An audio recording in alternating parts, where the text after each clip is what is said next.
Hello বন্ধুরা, আমি Hulk. যাচ্ছি বন্ধুর বাসায়, কারণ বাসায় সারাক্ষণ মায়ের বকবক শুনতে ভালো লাগছে না। ওমা, এ তো দেখি এক বিশাল কলা বাগান, অনেকগুলো কলা পেকে আছে। আমার এমনিতে অনেক খিদা লেগেছে, যাই পেট ভরে আগে কলা খেয়ে আসি। জানি বন্ধু আমার মতো এত বড় বলদকে খেতে দিবে না, কারণ আমি যতই খাই না কেন আমার পেট ভরে না। কত মজার কলা, এত মজার কলা আমি আমার জীবনে কোনোদিন খাই নাই। এই কিরে, আমার কলা বাগানে কে? কিরে হাল্ক, তোমাকে তো আমি ভালো মনে করতাম। তুমি চুরি করে আমার সব কলা খেয়ে নিচ্ছ।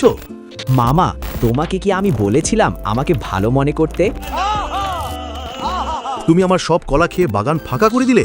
আমার তো না খেয়ে মরতে হবে, কারণ আমি কলা বিক্রি করে সংসার চালাই। পরে বাসায় চাউল নিয়ে যেতে না পারলে আমার বউ আমাকে ঘর থেকে বাহির করে দেবে। আহা মামা, খাওয়ার সময় এত কথা বলতে নেই। অনেক খিদা লেগেছে, অনেক দিন পেট ভরে কিছু খাই নাই। যাক, পেট ভরে অনেক কলা খেলাম। আমাকে তোমার বাগানের কলা খাওয়ানোর জন্য ধন্যবাদ। আমি কখন খাওয়াইছি? তুমি তো চুরি করে খেয়ে ফেলেছো।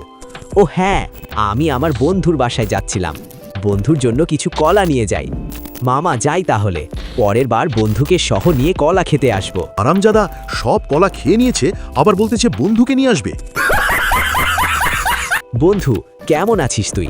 অনেকদিন পর আসলাম, নে তোর জন্য অনেকগুলো কলা এনেছি। তুই বলদ, আমার বাড়িতে আসার সময় কোনোদিন কোনো কিছু আনস না। এইবার তুই আমার জন্য এতগুলো কলা এনেছিস, আমার তো বিশ্বাসই হচ্ছে না। কি বন্ধু, মতলব কি? আমার কোনো মতলব নাই, কোনো কাজকর্ম না করে বলদের মতো বাসায় বসে থাকি। মা সারাক্ষণ আমাকে বকবক করে, তাই ভাবলাম তোর বাসা থেকে একটু ঘুরে যাই।